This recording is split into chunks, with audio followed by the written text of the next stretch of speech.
I guess one last thing I should mention is that the this past week, Olivia had on this Anna David, the sex expert, or the sex and advice expert, and there was the question about, like, circumcised and uncircumcised penis, and she was like, I saw a guy who was uncircumcised and it was totally gross, and get yourself cut and this and that. The result online was a backlash. There was a number of guys, about 3 or 4, who just flipped out. Were very upset at Olivia, saying, like, oh, you don't know what you're talking about.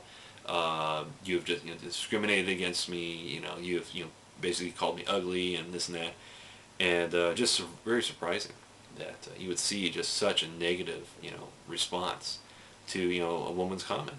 That and she didn't say, I don't like it, or I don't feel as bad. She just said it's gross.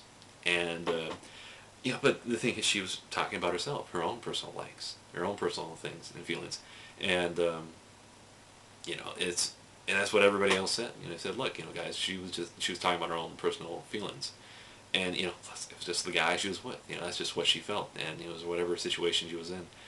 But it's just very interesting that with a show so racy, so like crossing the line.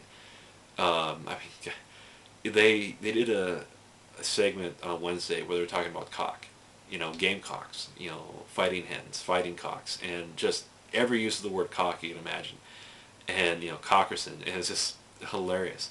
And then after that, the next day they said, like, oh, we're gonna snatch a fighting snatch out of a bunch of angry snatches, or something like that. And it's just like, geez, all right.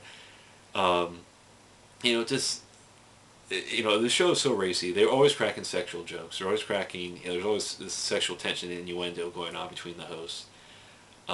There's all this semi-racist material too. Which is, I mean, and it's not racist as in racist. It's just racial jokes. And I mean they're funny. And I get a kick out of them. There's a black guy and a Jewish guy on there, and they said they're always cracking jokes on each other.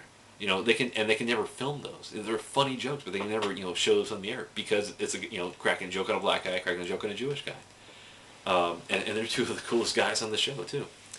So it's just fascinating to me that it's this age demographic of, like, 18 to 24, 18 to 29, whatever, and that's what I like about the show as well. And that's what I think a lot of people like about the show is that it is this. It's this humor that's not cleansed, it's not whitewashed, and it gets to us. And they talk about stuff that, we are interested in, that we're curious about, and so if this girl gives her, her opinion, and she didn't preface it that it was her opinion, but, anybody watching, they knows what what she was thinking, and, just to react, negatively that way. And it's like, it's like, guys, you missed the point. And so who knows? Maybe that they've had their own problems with women being turned off, and who knows? Anyways, that's I think that's all I got for vlog number 2.